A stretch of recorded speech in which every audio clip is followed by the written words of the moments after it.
श्रीपादराजं शरणं प्रपद्ये। सद्गुरुनाथ परमपिता परमात्मा श्री गोपाल बाबा महाराज की जय।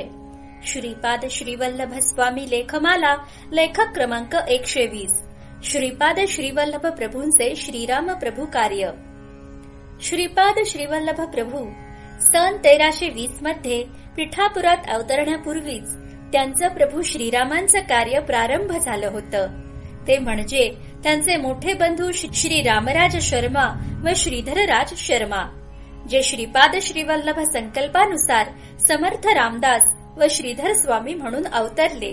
तसेच अवतरल्यानंतर 16 वर्षांनी म्हणजे 1336 साली काशी बद्रिकाश्रमातून श्रीपाद श्रीवल्लभ नेपाळ प्रांतात आले। तेव्हा त्यांनी तेथील पर्वतरांगेत राम नाम संकीर्तनात समाधी अवस्थेत असलेल्या हनुमंतास श्रीपादांनी राम, सीता, लक्ष्मण, भरत, शत्रुघ्नासह दर्शन दिले व त्याला सांगितले की तू शिवांश असूनही रामभक्त झालास व इतके दिवस जानकी वल्लभ रूपात माझी आराधना केलीस। आता तू साईनाथ अवतार धारण करून शिवशक्ती रूप असलेल्या माझी म्हणजे श्रीपाद श्रीवल्लभ रूपाची आराधना कर। यावेळी हनुमंत श्रीपादांना स्वतःच्या साईनाथ अवतारात श्रीपादांचे भारद्वाज गोत्र मागतात आणि श्रीपादही तसे वचन देतात। त्यानंतर हनुमंत श्रीपादांना म्हणतो, सर्व अंशावतार त्यांचे या भूमीवरील कार्य संपले की मूळ तत्वात लय पावतात। अंशावताराला ओळख राहत नाही। त्यावर श्रीपाद श्रीवल्लभ सांगतात की मी आता श्री गुरु नरसिंह सरस्वती स्वामी महाराज अवतार धारण करणार आहे। सन 1380 तो अवतार संपल्यानंतर मी 300 वर्षे गुप्त राहणार आहे। सन 1458 ते 1758 नंतर अक्कलकोटात स्वामी समर्थ म्हणून राहून तो देह समाधीस्थ झाल्यावर म्हणजे सन 1878 मध्ये मी 8 वर्षे पुन्हा श्रीशैल्यात मल्लिकार्जुन शिवलिंगात राहील। सन 1886 मध्ये रामकृष्ण परमहंस समाधीस्थ झाल्यावर तुला शिर्डीतून वंग देशात दक्षिणेश्वरला पाचारण करण्यात येईल व मी आणि सहोदरी श्री वासवी कन्यका परमेश्वरी कन्यकांबा कालिकांबा तुझ्यात येऊ। मी तुझ्याच साई रूपाने अवतरेन व मी तुझ्या रूपाने अवतरलो हे स्पष्टपणे प्रकट करीन। तू माझ्या समर्थ सद्गुरु अवताराने विख्यात होशील। याच साईनाथांनी समाधीस्थ होण्यापूर्वी काही वर्ष आधी शिर्डीत दरवर्षी 3 दिवसांचा श्रीरामनवमी उत्सव सुरू केला, जी प्रथा आजही कायम आहे आणि भविष्यात देखील राहणार आहे।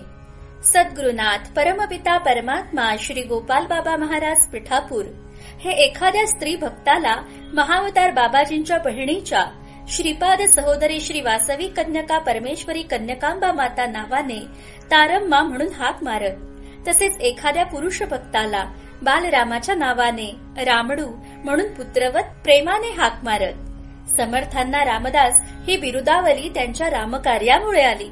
ते शरीर सज्जनगडावर समाधीस्थ झाल्यावर ते गणेश तत्व श्रीपाद श्रीवल्लभ तत्व धारण करून शिवग्रामी म्हणजे शेगावात गजानन नावाने अवतरले।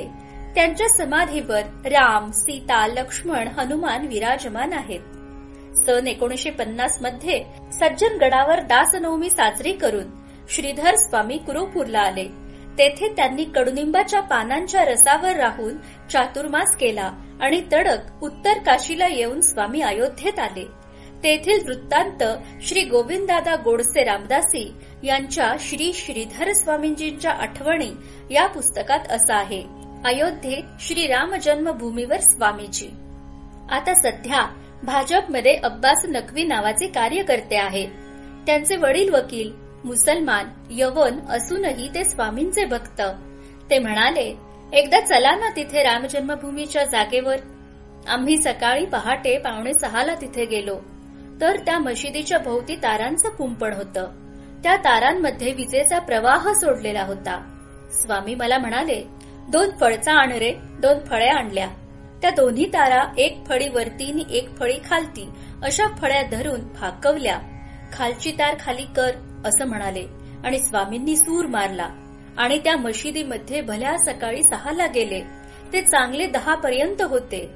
एक संन्यासी मशिदीमध्ये गेलाय आणि जाऊन दारापुढे बसलाय। सगळ्या अयोध्येभर कळलं आणि शेकडो साधूच्या झुंडीच्या सुंडी समाज लोटला. झालं, स्टेज बांधण्यात आलं. लक्ष्मणसिंह नावाचा कार्यकर्ता त्यानं सभेची सगळी तयारी केली. 10:15 स्वामी त्या फळ्या पुन्हा फाकवून त्यातून बाहेर आले आणि स्वामींचं जे प्रवचन झालं त्याच्यामध्ये स्वामी असं म्हणाले, शकाब्दांचं 1913 साल उजाडेल असं रामराय म्हणतात. या जागेवर खूप मोठा संहार होईल, हिंदूंचा आणि यवनांचाही.